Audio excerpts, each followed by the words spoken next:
I would have been out here a little bit sooner, but they gave me the wrong dressing room, and I couldn't find any place to put my stuff. And I don't know how you are, but I need a place to put my stuff. So that's what I've been doing back there, just trying to find a place for my stuff. You know how important that is. That's the whole meaning of life, isn't it? Trying to find a place for your stuff.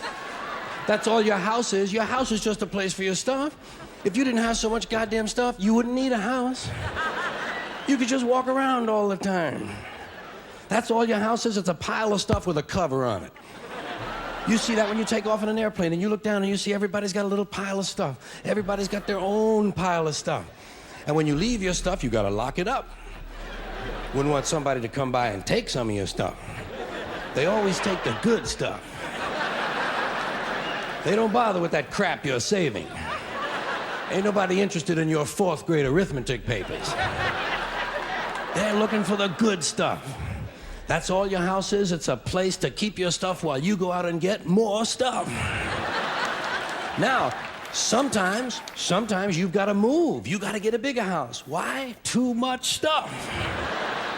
You've got to move all your stuff. And maybe put some of your stuff in storage. Now imagine that. There's a whole industry based on keeping an eye on your stuff. Enough about your stuff. Let's talk about other people's stuff. Did you ever notice when you go to somebody else's house, you never quite feel 100% at home?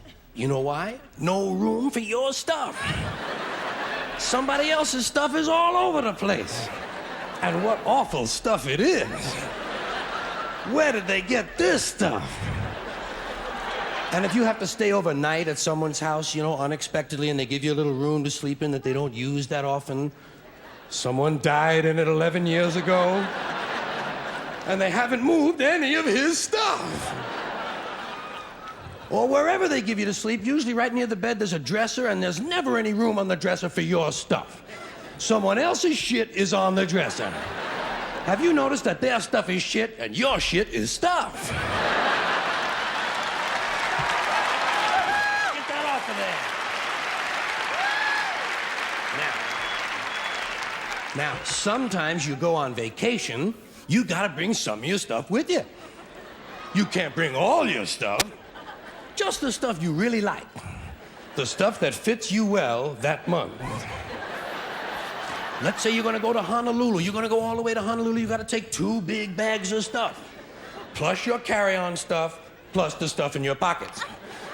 And you get all the way to Honolulu and you get in your hotel room and you start to put away your stuff. That's the first thing you do in a hotel room is put away your stuff. I'll put some stuff in here, put some stuff down there. Here's another place for some stuff here. I'll put some stuff over there. You put your stuff over there. I'm putting my stuff over here. Here's another place for some stuff. Hey, we got more places than we've got stuff.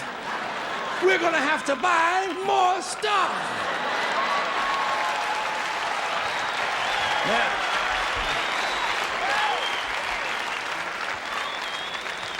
and you put all your stuff away, and you know that you're thousands of miles from home, and you don't quite feel at ease, but you know that you must be okay because you do have some of your stuff with you. And you relax in Honolulu on that basis. That's when your friend from Maui calls and says, hey, why don't you come over to Maui for the weekend? Spend a couple of nights over here. Oh, shit, no. Now what stuff do you bring? Right, you've got to bring an even smaller version of your stuff. Just enough stuff for a weekend on Maui. And you get over, and you're really spread out now. You've got shit all over the world. You've got stuff at home, stuff in storage, stuff in Honolulu, stuff in Maui, stuff in your pockets. Supply lines are getting longer and harder to maintain. But you get over to your friend's house in Maui and they give you a little place to sleep and there's a little window ledge or some kind of a small shelf and there's not much room on it, but it's okay because you don't have much stuff now. And you put what stuff you do have up there. You put your imported French toenail clippers, your odor readers with the 45-day guarantee, your cinnamon-flavored dental floss, and your Afrin 12-hour decongestant nasal spray. And even though you're a long way from home, you know that you must be okay because you do have your Afrin 12-hour decongestant nasal spray. And you relax in Maui on that basis. That's when your friend says, hey, I think tonight we'll go over the other side of the island and stay at my friend's house overnight. Oh, shit, no. No! What do you bring? Now you just bring the things you know you're gonna need. Money, keys, comb, wallet, lighter, hanky, pen, cigarettes, contraceptives, Vaseline, whips, chains, whistles, dildos, and a book.